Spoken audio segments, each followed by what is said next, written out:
داستان دیکھو اٹھا کر اس کے ماضی. میرا نام شاہزیب حسن ہے. میں لائسنس دار استانہ استاد والا ہوں.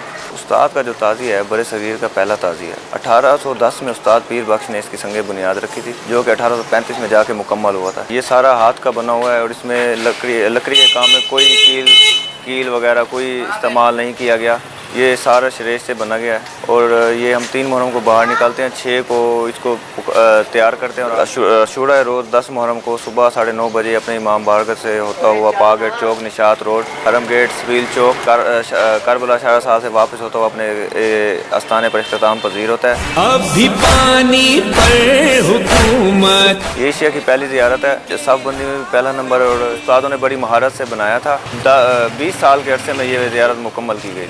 70 من وزنی یہ تعزیہ ہے اور اس کو تقریباً گلی سے 50 لوگ اٹھاتے ہیں اور روڈ سے تقریباً 100 لوگ اس کے ساتھ ہوتے ہیں.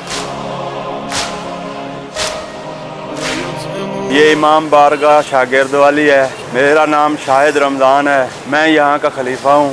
سلسلہ عزاداری کا ملتان شریف میں 1835 سے چلا آ رہا ہے اور یہ زیارت جو ہے شاگرد والی تیسری زیارت ہے. پہلے 2 شہید ہو چکے ہیں. یہ 1946 میں تیار ہوئی تھی. 7 اس کی منزلیں ہیں. پیغام لو 10 فٹ اس کی چوڑائی ہے، 12 فٹ لمبائی اور تقریباً 33 فٹ اس کی ہائٹ ہے اور اس کو تقریباً 10 بانس لگتے ہیں. ڈبل بانس 30 فٹ ہے اور یہ ہم 6 محرم الحرام کو اس کو باہر نکال کے اس کی صاف صفائی ستھرائی، اس کی مرمت کا کام اور اس کو پینٹ، اس کی فٹنگ ہم تقریباً 8 محرم کو شام 5 بجے اس کو تیار کر کے فائنل کر کے نکال باہر رکھ دیتے ہیں. یہ 2 دن پھر تقریباً ہم 10 محرم کو 1 بجے اس کو اٹھا کے باراستہ حرم گیٹ النگ پاک گیٹ سے حرم گیٹ تک ہمارا قیام ہوتا ہے.